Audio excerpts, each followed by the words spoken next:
kama wewe, Baba yetu wa mbinguni, hakuna kama wewe.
Katika jina la Yesu, jioni ya leo, wagiza wanaotenda kazi juu ya maisha yangu, wanaoninyima amani, kwa jina la Yesu, kwa damu ya Yesu, kila wakuu wa giza leo hii tunawanyamazisha kwa jina la Yesu, kwa damu ya Yesu. Maanisha sema tunawanyamazisha kwa jina la Yesu, kwa damu ya Yesu. Anza kuwanyamazisha kwa jina la Yesu. Tazama tunaenda kuwanyamazisha kila wakuu wa giza wanakamata maisha yetu, wanafuatilia maisha yetu. Leo tunawanyamazisha kimya katika ulimwengu wa roho na katika ulimwengu wa damu na nyama. Kila wakuu wa giza wanafuatilia hatima zetu, kila wakuu wa giza wanafuatilia maisha yetu. Leo tunawanyamazisha kwa damu ya Yesu Kristo, kwa jina la Yesu Kristo, kwa nguvu ya madhabahu ya upanga wa moto. Leo tunawanyamazisha kimya popote walipo kwenye mikutano yao kwa jina la Yesu. Yesu, mpigie Yesu makofi. Amen. Kitabu cha Zaburi 22:21 hadi 22 anasema, mjue sana Mungu ili uwe na amani, ndivyo mema yatakavyo kujiria. Haleluya. Amen. Mstari wa 22 anasema, uyapokee tafadhali mafunzo yatokayo kinywani kwake, na maneno yake yaweke moyoni mwako. Pigie Yesu makofi. Amina. Anasema mjue sana Mungu, ndipo utakapofanyaje? Utakapokuwa na amani. Haleluya. Amen. Amani haiji tu kwa kupata fedha. Amani ya mtu inaongezeka pindi anapokuwa na neno la Mungu ndani yake. Amen. Haleluya. Amina. Leo hii nahitaji nizungumze mambo kadha wa kadha. Nahitaji siku zote hizi tatu tutakapokusanyika hapa, kanunue daftari dukani, uje nikufundishe. Uache kuja kama kasuku kanisani. Amen. Amen. Uyaandike maneno utakayokuwa unayasikia wapi? Madhabahuni pa Bwana, yakae kwako. Amen. Amen. Yakae kwako. Mwambie jirani yako, wewe sio kasuku. Mwambie tena. Mwambie jirani, usiniambie mimi. Mwambie tena. Mwambie tena. Sio nani? Wewe sio kasuku kusikiliza tu na kuondoka wapi? Nyumbani. Wakuu wa giza wanayatumia sana masikio yako ili usipate chochote. Amen. Amen. Usisikie chochote wala usielewe chochote. Amen. Jumapili nilikuwa nazungumza kwa habari ya jambo moja la muhimu. Jambo hilo kwa nalizungumza ni moja tu, kwamba kuna wakuu wa giza wanaoyamiliki nini? Umeona sasa? Switch off that mic. Switch. Sima. Amen. Nisikilize mimi.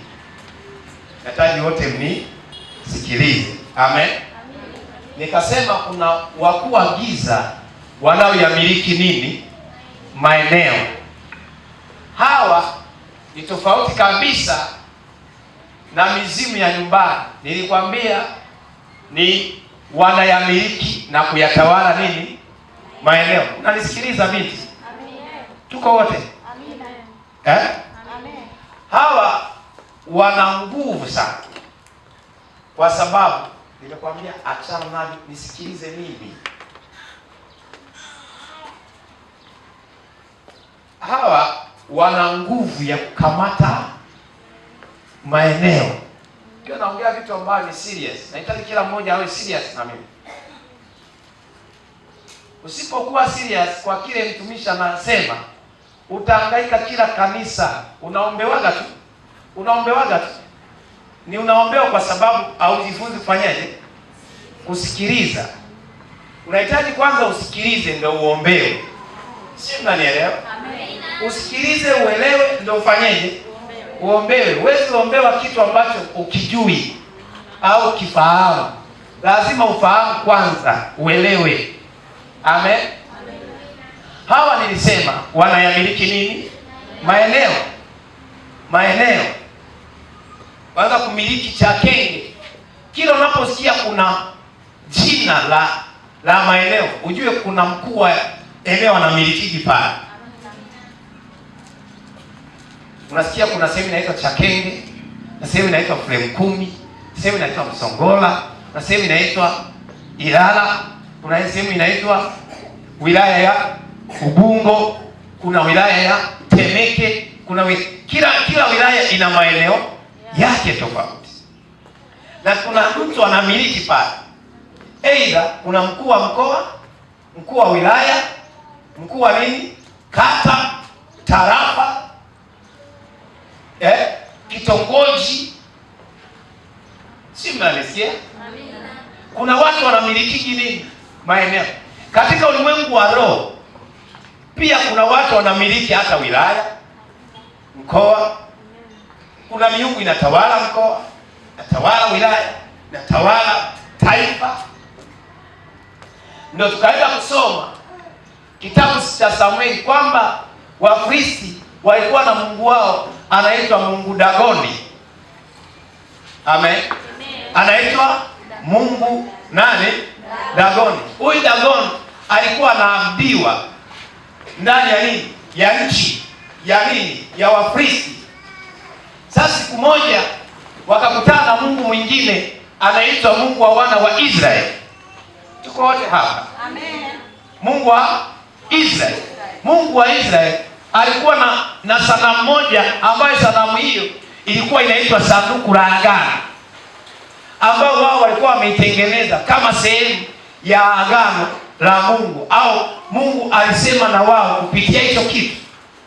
Lakini Wafilisti na wao walikuwa na nini? Na sanamu linaitwa sanamu la Dagoni. Wamelitengeneza, wamelijenga kwenye hekalu lao, wameliwekea kama unapoona hapa. Wameweka mungu wao anaitwa nani? Dagoni. Siku moja walipoenda vitani, wakaenda wakachukua sanduku la wana wa Israeli, wakalileta kwenye nyumba ya nani? Ya Dagoni. Walipoliweka kwenye nyumba ya Dagoni, Dagoni akafanyaje? Akaanguka. Yaani akaisujudia nini? Sanduku la nini? La agano. haijaandika kwamba Dagoni alimsujudia Mungu, ila Dagoni alisujudia sanduku la nini? La agano ambalo Mungu alitengeneza pamoja na nani? Na Musa. Tuko wote hapa. Amen. Maana yake ni kwamba pindi unapoolewa ukaingia kwenye familia fulani, lazima ujifunze kusujudia mila na desturi uliyoikuta kwenye nini? Kwenye ile familia, kwenye ule ukoo. Huwezi kuambia bana, mimi siwezi kusujudia hivi kwa sababu mimi hatukulelewa hivi, mimi sikuwa hivi. Lazima usujudie hivi yale uliyokuta wapi? Kwenye ukoo uliofanya. Ukikuta ni wachawi, lazima na wewe ujifunze kuwa na hawataki. Ukikataa uchawi wao wanafanyaje? Wanakufukuza kwenye nini? Wanasikia wewe? Amina. Mimi siwezi kukaa na uchawi wao.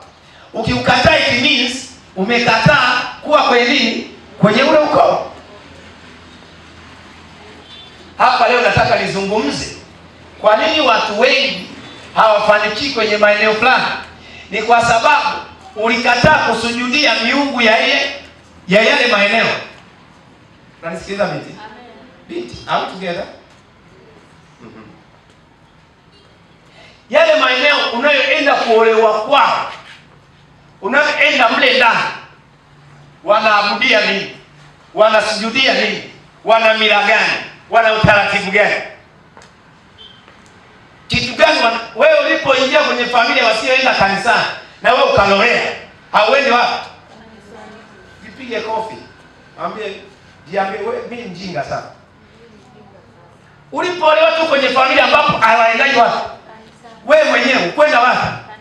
Bana, mimi niliolewa na mwanaume hataki niende kanisani. Mjinga ni nani? Kati ya mwanaume na wewe nani mjinga? Muulize ni nani? Muulize mwenzio. Nani mjinga? So it means ulikubali miungu ya watu yao, ukakubaliana nao, taratibu zao ukaendana nazo. Sasa ukianza kuteseka, usianze kumlaumu Mungu. Mlaumu Mungu wako ulianza kumsujudia kwenye ule ukoo, kwa sababu mama mko aendai wapi? Baba mko aendai wapi? Wewe mwenyewe ukakuta mume wako mwenyewe kilaza mwenzio aende wapi? Sasa umeshikilia mambo ya nani? Ya nani? Kilaza mwenzio nani? So utakapoanza kupigwa unapaswa mlaumu nani? So kinachotutesa wengi sana ni miungu ya maeneo. Bwana asifiwe sana. Bwana asifiwe Bwana wangu. Siku moja nikawa naomba, Roho Mtakatifu akawa anasema na mimi. Akasema kuna ngazi 4 katika ulimwengu wa roho. Kitabu cha Yohana sura ile ya 8 mstari wa 36. Yohana anasema, basi mwana akiwekwa huru mtakuwa huru kweli kweli. Mwana akiwekwa huru, yani mume wako akiwa huru, basi na wewe mwanamke unaweza kuwa nini? Huru. Ikiwa mume wako amefungwa, basi na wewe umefanyaje? Ukiolewa na familia, kwenye familia ambayo iko kwenye nini, na wewe uko kwenye nini? Angalia, unakuta mtu unamwombea ameshikiliwa na mapepo ya ukweli. Ya wapi? Ya wapi? Wao hapakuwa na nini? Na mapepo. Ila alipoenda kuolewa kuna nini? Kuna mapepo. Kuna nguvu za giza ndio zimemkamata nani? Huyu mwanamke au huyu mwanaume alikooa. Sasa je, unamsaidiaje? Ni kwa sababu huyo mwanamke au mwanaume ameshafungamanishwa na miungu kula alikofanyaje? Niko na wewe. Amen. Amen. Ulipoolewa ulikuwa na uvimbe? Sinaongea na wewe. Ulipoolewa ulikuwa na uvimbe? Hapana. Vidonda vya tumbo ulikuwa navyo? Hapana. Kichwa kilikuwa kinasumbua kila siku? Hapana. Ulikuwa unahangaika? Hapana. Kwa nini ulipoolewa matatizo yakaanza? Ulipokuwa kweli, kwa nini mambo yako yalikuwa yanaenda vizuri?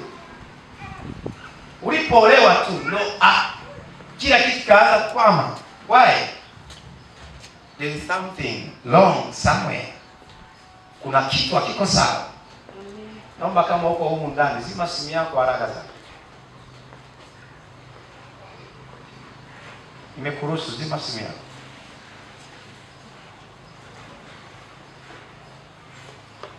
Huwezi kuwa huru kiuchumi, huwezi kuwa huru kindoa, huwezi kuwa huru kiafya na ukamfanyia Mungu nini? Ibada. Huwezi. Yaani huwezi kama haupo huru kwenye hayo maeneo, huwezi kufanya ibada ya kweli. Ndio maana mtu yeyote anayeumwa hawezi kumwabudu Mungu. Baada anakuwa na nini? Na ile manunguniko.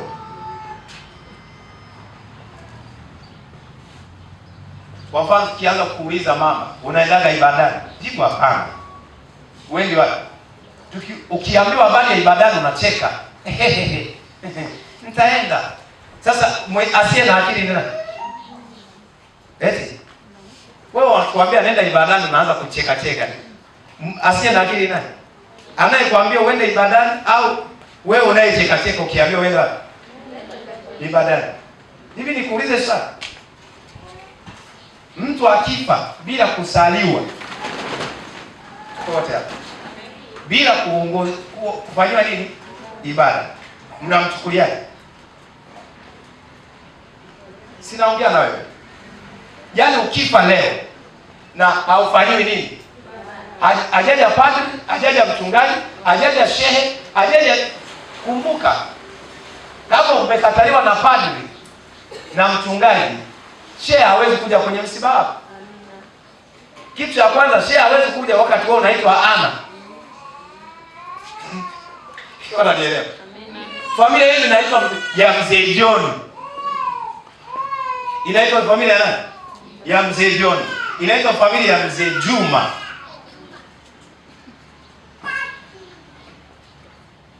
So unataka shehe aje akufanyie nini? Swala. Wakati wa nini? Wa msiba. Ni kitu ambacho hakifanyiki. Wewe utakuchukua, utachukua shuka lako uliokuwa unalilalia, utakuzingazinga huko ndani, tutakurusha shimoni, tunakufukia, tunafanyaje? Tunaondoka wapi? Kwa sababu tulipokuwa tunakwambia habari ya ibada, ulikuwa unacheka cheka. Sasa umekufa, tunafanyaje? Na sisi tunacheka cheka, tunafanyaje?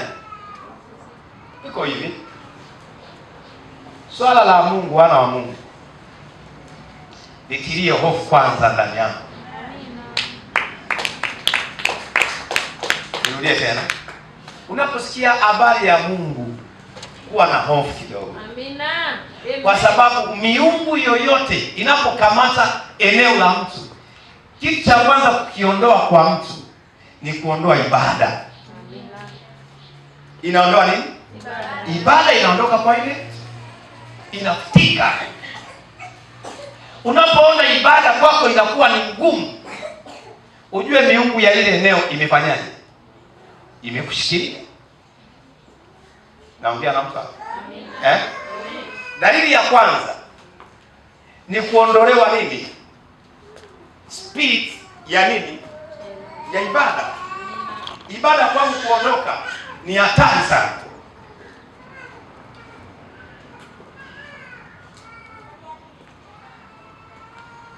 Kitabu cha Warumi sura ile ya 16 mstari wa 3.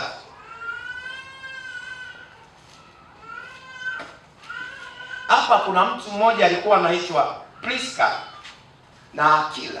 Hao watu walikuwa ni watenda kazi, wanatenda kazi ya Kristo, waliofunguliwa, waliowekwa huru. ikifikia hatua Mungu amekufungua, jamii nzima inakujua kwamba wewe ni mtu wa Mungu. Amen. Hapa sasa ukiuliza hivi, kati ya mtoto wa mtaa, yaani ukienda kwenye mtaa ukauliza hivi ni mtoto wa nani ambaye ana tabia mbaya, lazima mtakuwa mnamjua. Lakini ukienda ukauliza hivi ni mtu gani ambaye yeye kila siku anapenda nini? Ibada, bado mtakuwa mnafanyaje? So kwenye lile anga unaloishi, adui anaweza kufungia kwenye kifungo cha aina yoyote. Amen. Na usitoke. Usifanyeje? Usitoke mpaka leo unasema, unajua baba, mimi mambo yangu hayaendi, hiki hakiendi, kila hakiendi. There's nothing is moving on my life. No. Si kwamba vitu haviendi. Wakuu wa anga la ile eneo wamekamata vitu vyako. Namwambiaga tu kila siku hapa. Unajua naongea na watu ambao akili zao mnaziachaga wapi? Mkija hapa akili mnaziacha wapi? Mtu anakuwa kanisani lakini macho yake na akili yake haiko wapi? Tunaona mpaka nikukazie macho ndio ukae wapi? Ni hatari sana. Narudia tena. Hawa wakuu wa giza unaowasikia wanaua kila kitu. Mama, unanisikia?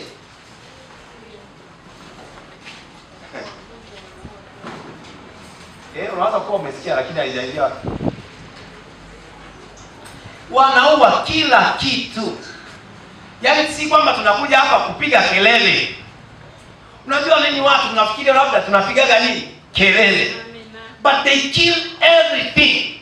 Wanaua kila kitu. Una biashara inakufa. Inakufa kabisa. Ya unakuta mtu anauza makablasha. Wako wanamuuliza huyu mtu ana biashara au anafanya nini? Si bora tu angeiacha.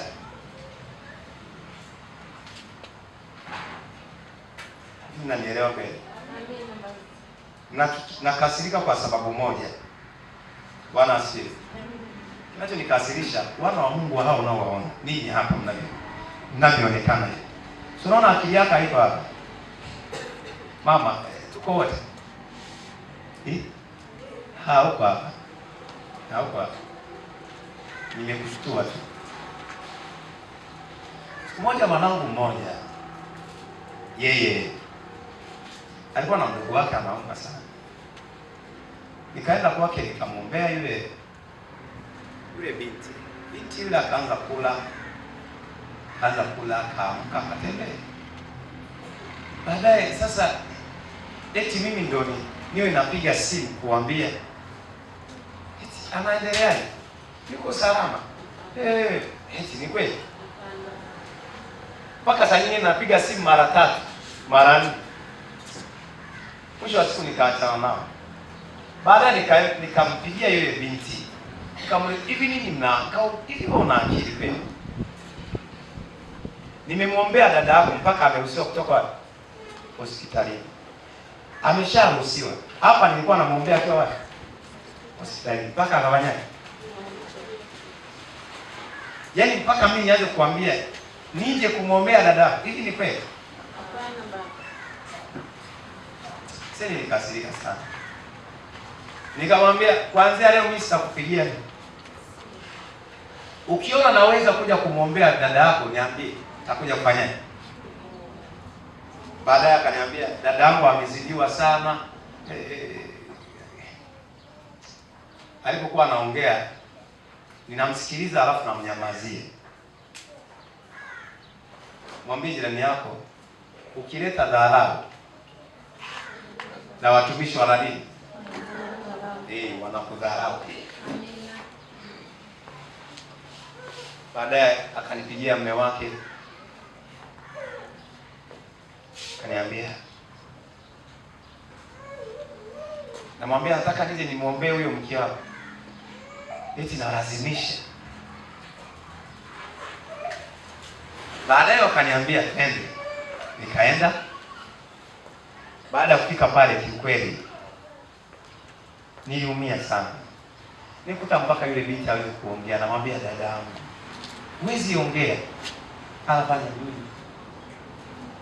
Kula uwezi. Tumbo hili.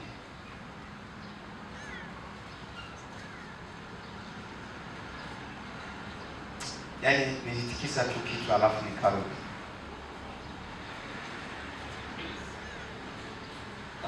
Nikampigia simu dada yake. Akaniambia vitu vingine. Bwana, mimi nilikuwa naomba, Mungu amenionyesha dada yangu anapona.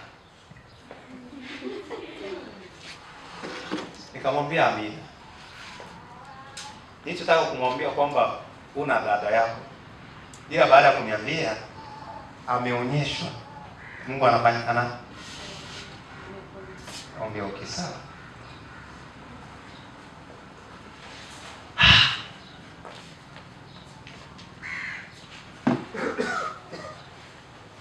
Baada ya wiki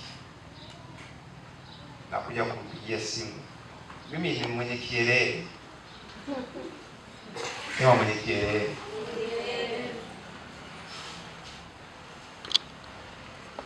Ananiambia dada ameshakufa. Nikamwambia pole sana.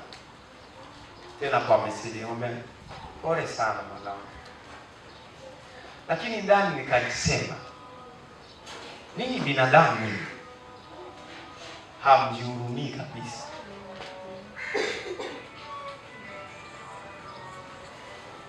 Mwambie napa hatujihurumii. Mnafikiri? Si alijakukuta au jihurumii kabisa. Hata kama tungekuwa tunaongea haya maneno, kila nikiongea haya maneno huanga nakaa tena nakuja kukaa hapa. Amina. Wa mjihurumii kabisa.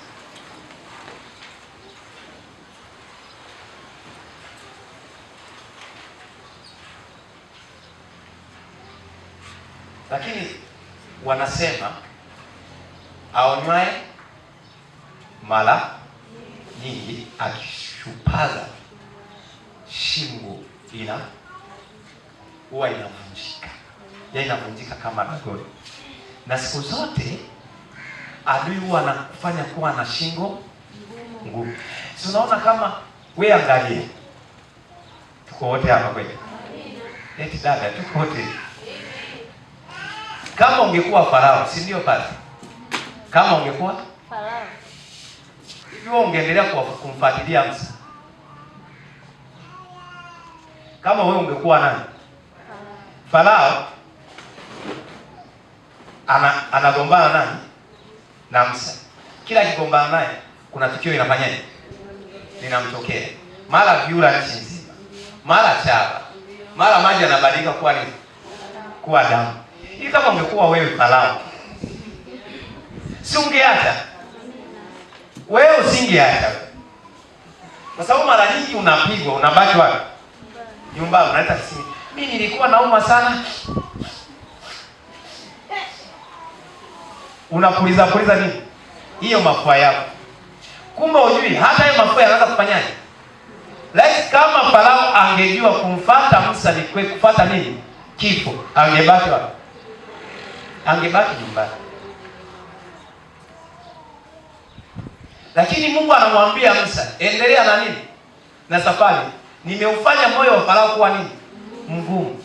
Ili wajue kwamba mimi sio mwanadamu. Ili unaamini kwamba Mungu sio mwanadamu kama unavyofikiria. Amen. Sometimes Mungu anataka kuleta ugonjwa. Yaani Mungu mwenyewe anaanza kufanya hiyo biashara yake ikawa ngumu ili aangalie akili yako mbovu inawaza nini. Mwambie jina lako, mimi sina akili mbovu. Ni kweli au? Hebu jiseme kwamba sina. Kabisa hauna. Una imani kabisa akili yako sio mbovu. Utaishuhudia tu kesho kutwa. Labda hayajafanyaje? Hayajafuta ya Firauni. Ukishangaa ya nani?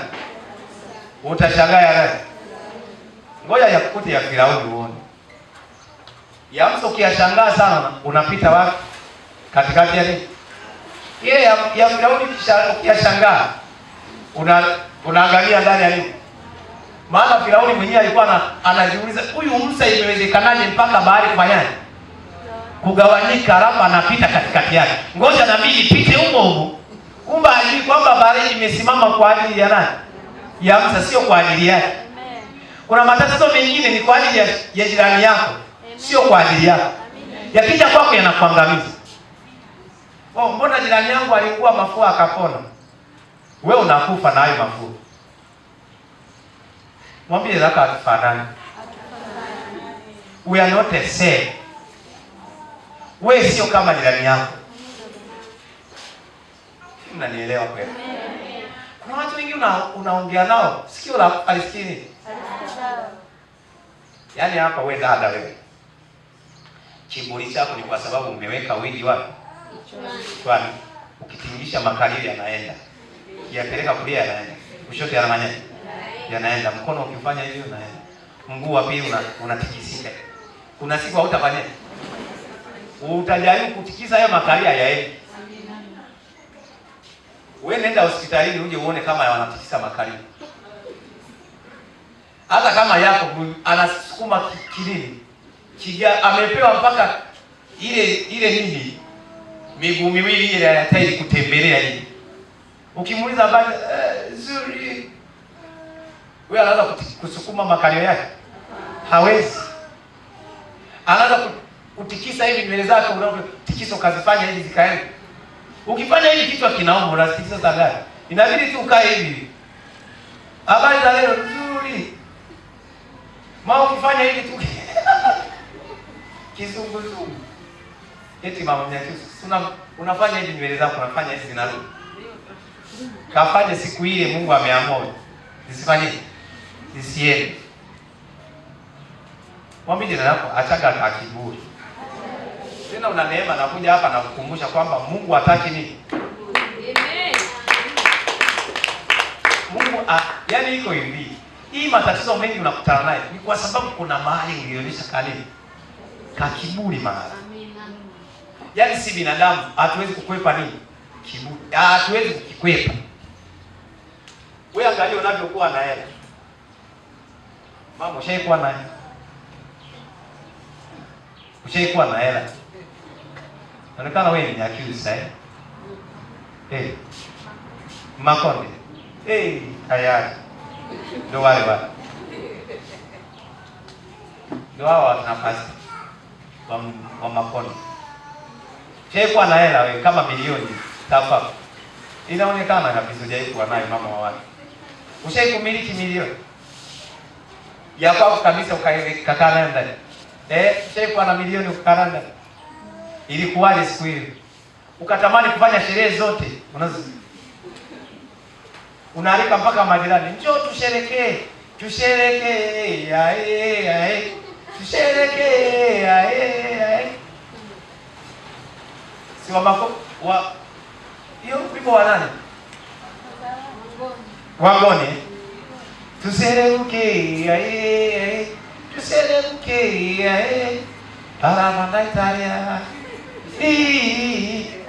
Habarigo. Habari. Si ndio? Mnasereuka. Ukiwa na pesa, kiburi kinaongezeka. Mwanangu, kuwa na hekima hata kama una furaha. Biblia inasema, ni nani aliye kipofu kama aliye mtumishi wangu? Nani aliye kiziwi kama mwenye afya? Yaani amchini leo unawahi kanisani kwa sababu una majaribu mengi. Ukija tu unalia, baba, wewe baba unanijua. Yakiishe. Tunaenda kwa Nabii John. Nilienda kuombewa tu. Shida ilipoisha, ninaenda pale. Na mimi nakuombea shida isiishe, ubaki uendelea kuja. Hapo mbona utaki? Hiyo miguu isipone iwe napona kidogo inarudi. Ili uendelee kufanyaje?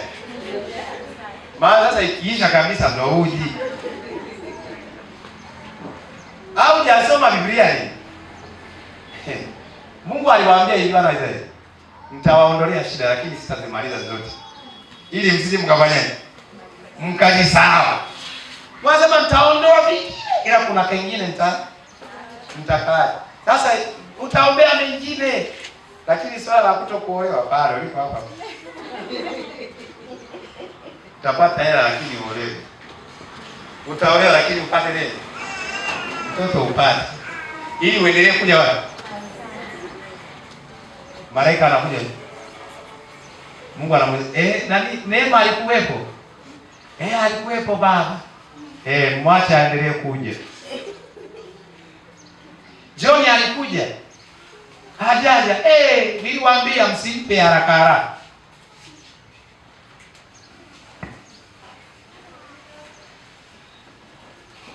Mimi napata kiburi. Naomba nisikize tatizo la watu hapo.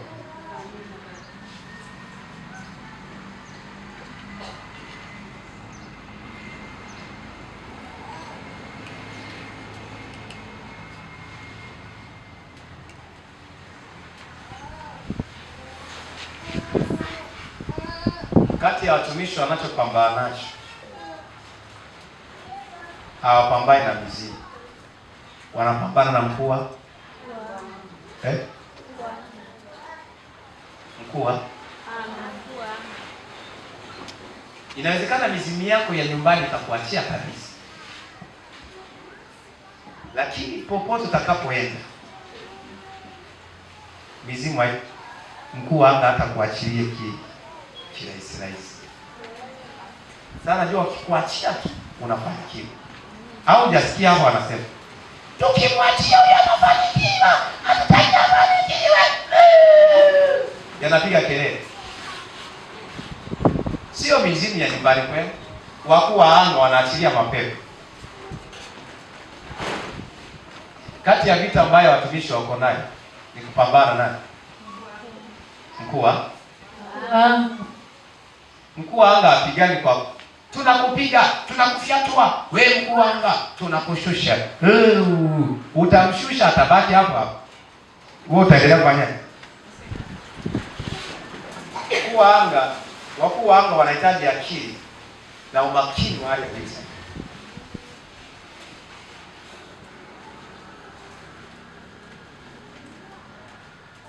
Wanahitaji akili na umakini. Siku moja nilikuwa naombeaga mtu mmoja aliyekuwa amepata stroke. Yule mama alikuwa anateseka sana stroke. Sasa siku moja nikawa nalia sana kwa ajili yake. Sasa namuuliza Bwana Yesu, kwa nini huyu mama anateseka na stroke? Na je, huu ugonjwa hauwezi kupona? Roho Mtakatifu alisoniambia ni kitu hiki. Akaniambia sio rahisi kupona. Kwa sababu ni ugonjwa unaodili na akili na moyo na mwili. Yaani mtu yeyote aliyepata stroke inaanzia nani? Ndio maana wanasema stroke inakuja kwa watu wenye pressure. Ukiwa na stroke wanasema inaanza na nini? Na pressure, kwa sababu moyo unakuwa naenda mbio. Sasa kitu nilichokuwa nakishangaa, nilikuwa naona yule mdudu anayesababishaga pressure hayuko chini ya nini? Naona hiki nishakiongea huko madhabahu, nishakifundisha kwamba hiyo roho inayoletaga stroke ni kama radi inatoka juu, inakuja kwa sekunde moja, na ndani ya hiyo sekunde moja sio pepo inalodumu. Kwa mfano pressure, mtu anaweza kuombea pressure ikafanyaje? Kaondoka immediate. Lakini sio stroke, kwa sababu stroke ni moto unaounguza nini? wewe si bado ni mzima, ngoja ije ikupate. Ndio utakuja kwa baba niombee, na mdomo umefanyaje?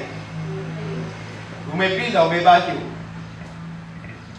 Ile ni moto unaoshuka, ni kama radi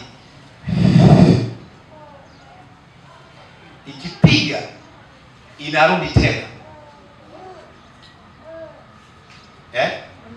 Ndio maana mwenye stroke waga anabarika ndani ya sekunde hii. Yaani kufumba na kufumbua, unashukuta mdomo umepinda, hawezi kutembea, ajitambui. Sawa, inapiga kwa nguvu. Kama mtu hawezi kuomba, asema hata akiombewa itachukua muda mrefu kufanya. Ona, kwa sababu hiyo unadili na nyama react na kuombea hiyo hali isije kukupata kwa jina la Yesu. Amen. Nasema hiyo hali isikujirie kwa jina la Yesu.